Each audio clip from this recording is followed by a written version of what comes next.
Մենք իրականում ապրում ենք հիմա խաղաղ միջավայրում, պետք է պարզապես կարողանան գնահատել սա։ Որքանով է կարևոր, որ այս ընտրությունների մասնակցությունը բավականին ակտիվ լինի ու ավելի շատ մարդիկ կան ընտրատեղամասեր եւ կատարեն իրենց քաղաքացիական պարտքը։ Տեսեք, ես 90-ականներից բոլոր ընտրություններին մասնակցել եմ, տեսել եմ ամեն ինչ, բայց վերջին այս ընտրությունը, այսօրվա կոնկրետ ընտրությունը շատ յուրահատուկ է, որտեղ ես էլ հերթի մեջ էի կանգնած, էլի մարդիկ կան ու առավոտվանից այս տրամադրությունն է, սա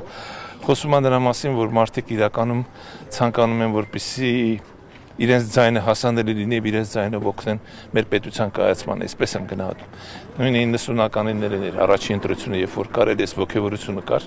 Իհարկե դրանից հետո ընտրակեղծարարությունը իր բացասական ազդեցություն ունեցավ եւ շատ բաներ ենք տեսել, բայց արդեն 18 թվականից հետո վստահ եմ մեր քաղաքացիները համոզվել են, որ իսկապես Հայաստանում տեղի ունենում ազատ ընտրություններ եւ ինչի՞ չօգտվեն այդ հնարավորությունից, որտեւ ամեն մի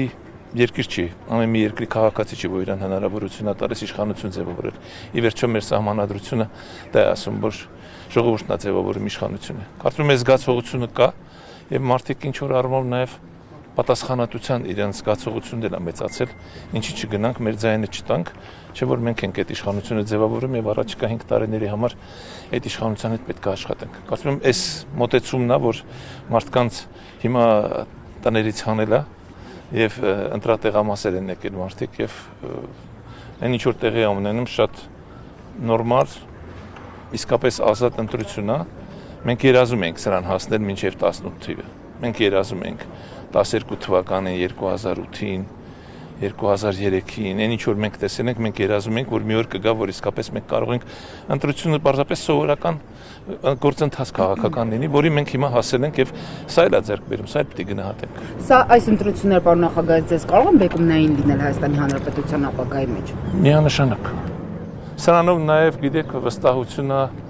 ժողովուրդը հայտնելու այն ծրագրերին, որը գործում է, որը սկսվել է եւ հիմա շարունակականություն ունի,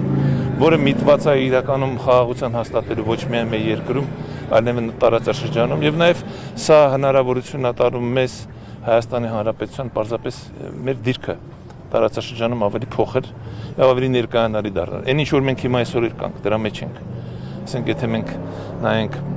2-3 տարի առաջ, 4 տարի առաջ, թե ինչպես են մեզ վերաբերում, ինչպես էին մեր հետ խոսում կամ ինչ ծրագրեր էին մեր հետ կապում եւ հիմա մեկ էլ նայենք ինչեր են անում։ Տեսեք, արհեստական բանականության գործարան է կառուցում, աշխարհի 10 երկրում կա միայն այդպիսի բան։ Ես չգիտեմ մեր քաղաքացիները տեղակ են սրա մասին թե ոչ։